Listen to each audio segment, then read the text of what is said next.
आज का मुद्दा मैं आपसे कहूं, मुद्दा सर सीधा सीधा ये है, और ये थोड़ा खतरा मोल लेके मैं ये सब्जेक्ट कर रहा हूं। देखिए, मोदी जी के बारे में 12 साल से प्रधानमंत्री नरेंद्र मोदी, तीसरा टर्म उनको प्रधानमंत्री के तौर पर मिला, उनके लिए कहा जाता है टेफ्लॉन कोटेड है। मतलब मोदी की आभा में, मोदी की लोकप्रियता में अभी रंच मात्र भी कोई कमी नहीं आई। उनके चाहने वाले, उनके समर्थक ऐसा मानते हैं। लेकिन एक बात मैं बड़ा खुल करके कह रहा हूं कि इन दिनों भाजपा के दिन कुछ ठीक नहीं चल रहे। आप देख लीजिए, एक तो 24 का झटका लगा, फिर उसके बाद अभी ये राम मंदिर चढ़ावा चोरी वाला मामला आ गया, वो चल ही रहा था तो ये नीट पेपर लीक का मामला हो गया, फिर धर्मेंद्र प्रधान का इस्तीफा हो गया, वो संसद कूच में जो हुआ, सारा नैरेटिव बीजेपी के खिलाफ गया। फिर ये अभी उपचुनाव हो गए, ये दतिया का उपचुनाव और बांकीपुर का उपचुनाव जो वो हारे, प्रशांत किशोर जीत गए। इस सब से ये चर्चा देश में चल रही है, हो क्या गया? ये कोई बीजेपी के ऊपर सवाल हैं, मोदी सरकार के ऊपर सवाल हैं? क्या देश अब 12 साल हो गए तो अब सवाल पूछना चाहता है नरेंद्र मोदी से? अब गवर्नेंस पर सवाल उठेंगे, हो गया बहुत। अब नेहरू की बात नहीं चलेगी, अब मनमोहन सिंह की बात नहीं चलेगी, अब गांधी परिवार नहीं पे आप उंगली उठा करके बात नहीं बना पाएंगे अपनी। अब तो आप ही को बताना पड़ेगा आपने क्या किया, और क्या कहीं भी नरेंद्र मोदी की लोकप्रियता में कोई कमी आ रही है क्या? ये टेफ्लॉन कोट मैंने कहा, ये टेफ्लॉन कोट थोड़ा घिस रहा है क्या? ये बात मैं आपसे आज पूछना चाहता हूं, क्योंकि लगातार एक के बाद एक ऐसी बातें सामने आ रही है। मैं विजय जी से शुरुआत करता हूं। सर, आप मुझे बताइए, आपको लगता है इन सारे प्रकरणों का इस सरकार की आभा पर कोई असर पड़ा है? दोनों चीज़ें मैं साथ में समझता हूँ। सरकार के जो आपने टेफ्लॉन कोटिंग ली, टेफ्लॉन कोटिंग की भी परेशानी यही है कि वो कभी न कभी तो घिसती है ना। जैसे हम कांच के शीशे के कुछ चीज़ें खरीदने जाते हैं ना, तो उसमें कहा जाता है कि ये वो है, अनब्रेकेबल है। लेकिन उसका मतलब ये नहीं होता कि वो अनब्रेकेबल है, वो मजबूत है, वो टूट तो कभी भी सकती है। तो आभा भी एक ऐसी चीज़ है जो हमेशा टूटती है, कमज़ोर होती है। सूर्य की आभा कम होती है सुबह में, दोपहर में, शाम में। तो आभा को लेकर ये समझना कि वो स्थायी है, ये भाव ही गलत है। लेकिन इसमें एक चीज़ हम जोड़ सकते हैं कि जो आज आभा है भारतीय जनता पार्टी की, सरकार की, वो उसका मोटा हिस्सा, बड़ा हिस्सा नरेंद्र मोदी की वजह से है, ऐसा मैं मानता हूँ। ओके।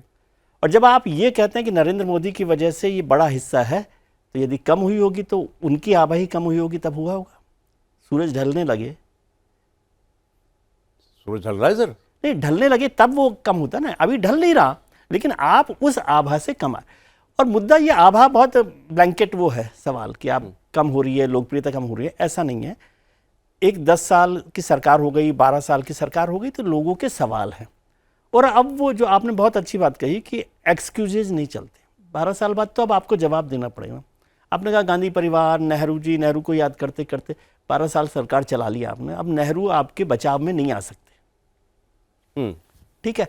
और गांधी परिवार जिसको आप गाली देते देते चलते आए, उस पर तो आपने कुछ किया ही नहीं। अब तो पार्टी के लोग ही पूछ रहे हैं आपसे क्या हुआ। वो AG, BG, 2G, जीजा जी, सब कुछ भी नहीं हुआ। मनमोहन सिंह जी को भी क्लीन चिट, मनमोहन सिंह जी को भी क्लीन चिट मिल गई, और जो घोटाले जी वाले जितने हुए थे वो भी सब क्लीन चिट पर आ गए। वो तो जिन्होंने वो बनाया था मिसकैलकुलेटेड, क्या कहते हैं, बहुत ही बड़ा CAG हमारे जो थे, CAG साहब, उन्होंने खुद ने माफ़ी मांग ली कोर्ट में। गंभीर मसला है सर, ठीक है।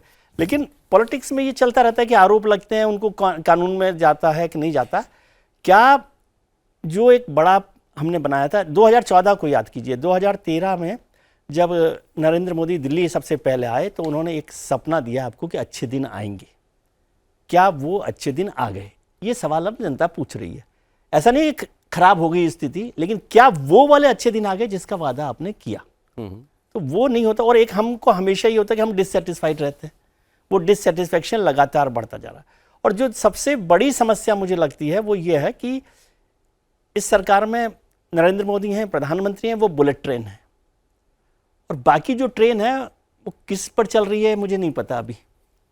उसकी स्पीड जो है ना, मान लीजिए प्रधानमंत्री जी 200 किलोमीटर की स्पीड पर चल रहे हैं, तो कोई 100 पर भी चल रहा है कि नहीं चल रहा? तो वो ट्रेन कैसे चलेगी? वो ट्रेन का केवल ट्रेन पूरी चलती है तब उसमें बैठते हैं ना, ठीक है सर। केवल इंजन भाग रहा है, इस पर नहीं करें। अरे इसका फ्लिप साइड क्या है? अब ये सवाल ठीक है, उठना चाहिए भाई। सरकार 12 साल की सरकार है तो आप पूछोगे सरकार से सवाल। फ्लिप साइड ये है कि 24 में झटका लगा, उसके बाद क्या हुआ? महाराष्ट्र बीजेपी जीत गई, दिल्ली बीजेपी जीत गई, बिहार बीजेपी जीत गई, बंगाल बीजेपी जीत गई, सारे इलेक्शन बीजेपी जीत रही है। लोग तो ये भी कह रहे हैं कि 2024 में सीटें घट गई, तो लोगों को भी बड़ा दुख हुआ, पश्चाताप हुआ, और लोगों ने उसका परिणाम जो है विधानसभा का चुनाव में दिखाया बीजेपी को कि नहीं साहब गलती हो गई, मोदी को हमने मेजोरिटी से नीचे नहीं लाना चाहिए था, ऐसा भी मानने वाले लोग हैं देश के अंदर।